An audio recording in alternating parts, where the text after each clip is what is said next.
Hey everyone, welcome to my channel on the Wheat. Today we will going to discuss the basic organization of the central nervous system. For this, first we have to know what is a central nervous system.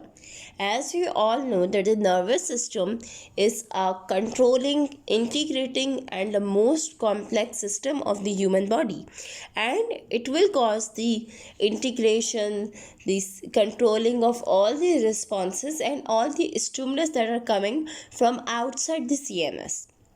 So first, this diagram is basically explaining how this nervous system is divided into the central nervous system and the peripheral nervous system. So this is the brain of a human skeleton. This brain and the running spinal cord below the brain is a part of the central nervous system. You can say the brain is continued inferiorly as a spinal cord and it terminates at the level of L1 vertebrae. So this brain and the spinal cord constitute the central nervous system, and they are very important for integration and controlling of all the responses of the body. All the functions, all the automatic functions, all the involuntary, all the voluntary functions are controlled by the brain. And the brain, by controlling the spinal cord integrate and control all the commands that are given from the brain to perform the responses. The second part of this nervous system is the peripheral nervous system. Here you can see these are some nerves that are arising from this spinal cord. So the nerves or the peripheral nerves that are attached to the spinal cord, and they are supplying the impulses and responses to the peripheral organs and connect the peripheral organs with the brain and the spinal cord are called as the peripheral nerves, or these nerves ultimately constitute the peripheral nervous system. So, which nerves are present in the peripheral nervous system we will discuss. There are two types of the nerves that are present in the peripheral nervous system, that is the cranial nerves and the spinal nerves. So first we have to know what are the cranial nerves that are related towards the brain, and the spinal nerves that end in the spinal cord. So cranial nerves are about 12 in number. You can see here in this diagram. Here it is shown. Yes, I think you are now clear. These 12 pair of cranial nerve here shown is starting from 1 till the 12 that we have discussed in a separate video, all the functions, all the afferent and efferents of the cranial nerve that are from the first, that is the olfactory, till the 12th hypoglossal cranial nerve. So these 12 pair of cranial nerve on both the sides are connected with the brain. Then 31 pair of the spinal nerve. The spinal nerve are connected with the spinal cord as the name suggests. So these spinal nerves, that are 31 pair of spinal nerve, are connected with the spinal cord, and they are divided by a segmental level. Like here, these are the 7 pair of cervical nerve, then 12 thoracic, 5 lumbar, 5 sacrum and 1 coccygeal pair for the spinal nerve on both the sides, and they are connecting these nerve with the spinal cord, which will ultimately go the information towards the brain and the responses will take place. Now we should know how these spinal nerves are connected with the spinal cord. They are connected with the spinal cord by dividing into two nerves, or you can say these spinal nerves are formed from the two roots of the nerve that are arising from the spinal cord. This is a cross section of a spinal cord showing the gray matter inside, the middle H-shaped gray matter, and the outer surrounding, that is the white matter, having the anterior median fissure, and posteriorly it will have a median sulcus. So there's a covering here. This gray covering is of meninges. There is a pia mater, arachnoid and the dura mater that is covering the spinal cord. And there in this diagram it is cut to show how these spinal nerves are formed from the anterior and the posterior rami. So from this spinal nerve you can see anterior gray column is given the anterior roots of the spinal nerve, and the posterior gray column is giving the posterior roots. These anterior, or you can say the motor root, and the posterior or the sensory root are going to combine with each other at a level of a interventricular foramen. Here there will be a presence of an intervertebral foramen in which these two roots, anterior and the posterior root, combine to form the spinal nerve. The spinal nerve, also there is a presence of spinal sensory ganglia on the posterior root. So then this spinal nerve will go to supply the thoracic, lumbar, segmental, and segmental region that it is related. So this is formed from the anterior and the posterior root coming from the gray matter of the spinal cord. That's why these nerves are called as the spinal nerves, and they are attached to the spinal cord by the peripheries. Now the next division of a nervous system, that is the division of a nervous system by the way of somatic and the visceral innervation.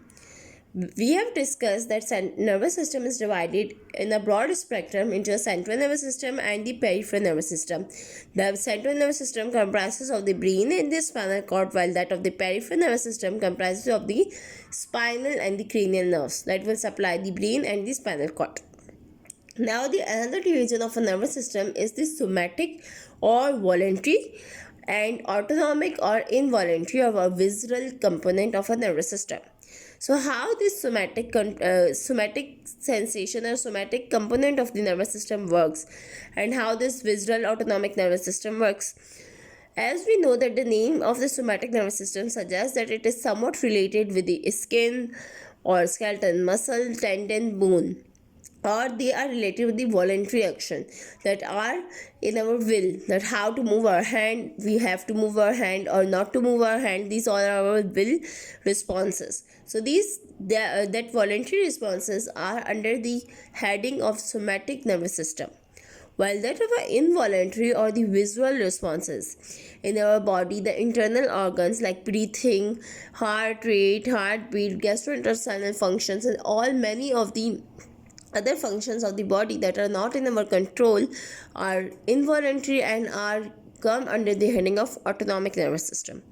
So first we will going to discuss this diagram, and I hope you will be well explained with this diagram that how the autonomic and the somatic component of a nervous system works. Here it is shown, there is a diagram of a somatic, this part is showing the somatic nervous system and this part is showing the autonomic nervous system. Both are connected with the spinal cord and ultimately towards the brain. First we have to discuss the somatic. Now here you can see that there is a stimulus that is given to a finger, like there is a hot thing. When stimulated, the response, or you can say the stimulus, is converted into a mechanical response, and that is transmitted through the thermoreceptor that were present at the fingertip. Now this impulse is taken from this fingertip towards the central nervous system. How? By passing through these muscle, tendon and responses. This impulse is going to pass from the dorsal root ganglia of the spinal nerve. As we know that the dorsal root ganglia will going to supply the sensory information towards the spinal cord. So this impulse that is transmitted from the hand is going to transmit from the dorsal root ganglia or the sensory pathway of the spinal cord towards the central nervous system. At that time, here you can see there is a presence of an interneuron which will integrate the sensory with the efferent or the motor activity, and this signal is goes towards the brain, and when the brain is going to supply the response, this response is coming back in the interneuron, and it will be affect the response of the hand by the transmission of impulse through the motor neuron. This motor neuron that is present in the anterior gray column carrying the impulse that is transmitted from the brain and the spinal cord, and by the way of the anterior root of the spinal nerve, this motor neuron or the efferent pathway is coming back towards the muscle belly, not towards the receptor but towards the muscle belly to cause the contraction and voluntary movement. That is, the voluntary movement of the muscle will going to withdraw this hand from this iron. So the voluntary movement is occurring in response to the motor response that is coming from the spinal cord and ultimately from the brain. Now when this muscle contract, there will be a withdrawal of the hand from this hot object. So this is a somatic nervous system, how the voluntary contractions are taking place and how they are important for our body. Now, the other part of this nervous system, that is the autonomic nervous system, is shown here. That is, the signal from the heartbeat is taken from the visceral afferent or the sensory information towards the dorsal root ganglia and towards the posterior gray column.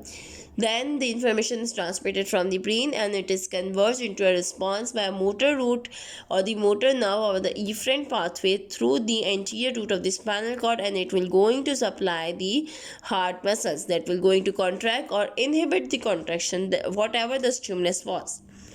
Now, how this stimulus is connected with this brain is also from the visceral, parasympathetic and the sympathetic pathway. Also, we have to know that the autonomic nervous system is again divided into two parts, that is the sympathetic nervous system and the parasympathetic nervous system.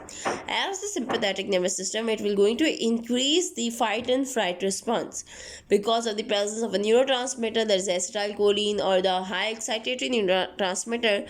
The sympathetic nervous system will going to increase all the activities of the body, like increasing the heart rate, increasing the blood pressure, all these things like that.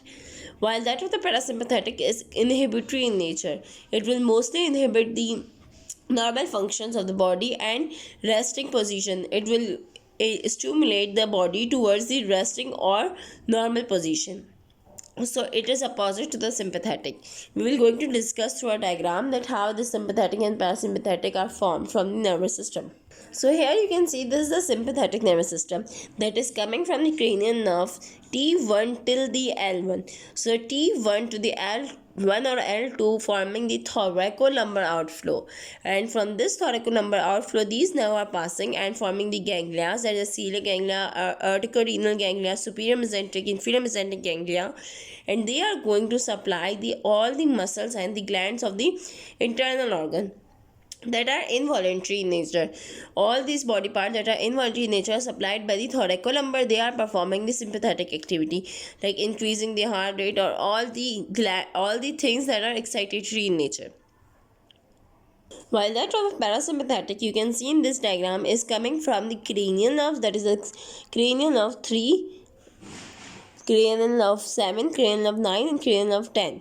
That is the oculomotor, facial, glossopharyngeal and the vagus nerve. These four nerves with the S2, S3 and S4. There is a craniosacral outflow. This craniosacral outflow is combined with all the internal organs or the involuntary organs of a body, and it will going to supply the parasympathetic outflow, and it will going to decrease the rate and inhibition of the functions of these organs.